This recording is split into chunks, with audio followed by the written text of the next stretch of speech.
Fox News alert. Overnight, South Korean military reporting what we've already picked up. North Korea has launched 2 suspected short-range missiles. It's the second such launch over the last week.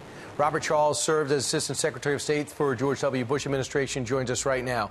So, Robert, for the longest time we're saying, well, they're not denuclearizing, but at least they're not shooting rockets. Now they're shooting off rockets. What's next?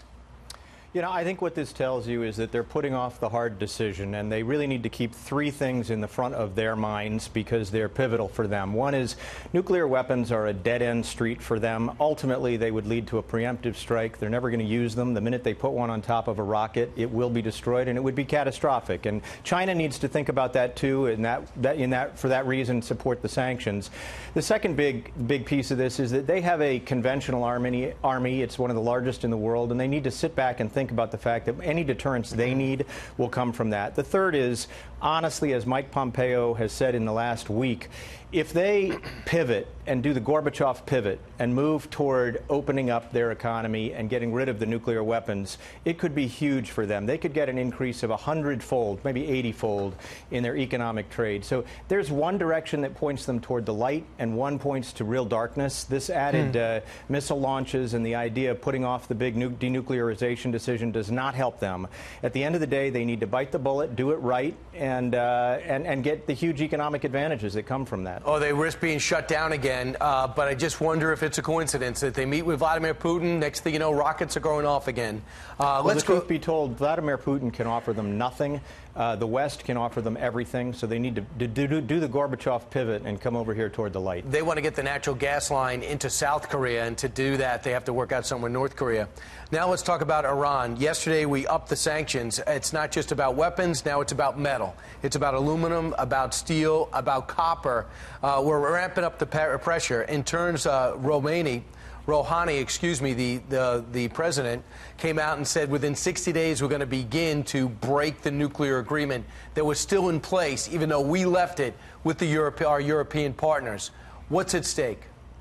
You know, I think you have to look at Iran through multiple lenses, and you have to look very carefully at what we're doing in response. You know, Mike Pompeo was in Baghdad yesterday talking about Iran to the Iraqi leaders. With the Abraham Lincoln has been sent directly to the Gulf.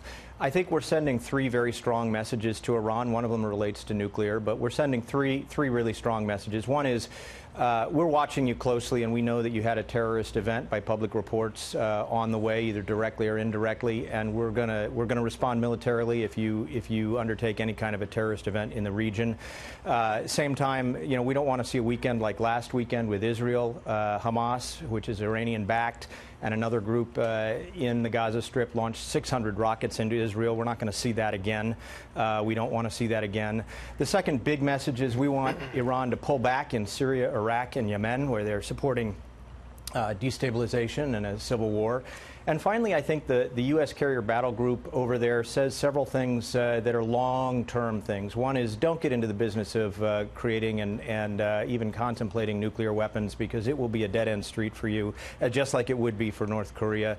And in fact, I think both of those are at inflection points. And the other big thing is we're saying to our allies around the world, from Taiwan to Colombia, listen, we're there for you again. We were not there for you during the Obama years. We have been a little bit lax in our ability to do power projection, but by sending the Abraham Lincoln over there, we will have free flow of oil in the Gulf.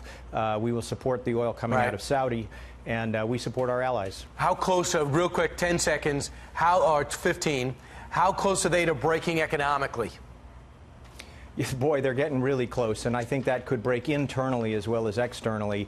The pressure on them, they have enormous inflation, they have shortages. The people, look, their population wants iPhones, not Ayatollahs. Most of them are under 30, so there could be an inflection point there. Yeah, we got to let them know the people were on their side. We just That's right. We cannot be behind this regime since 1979. Robert Charles, thanks so much. Yes, sir.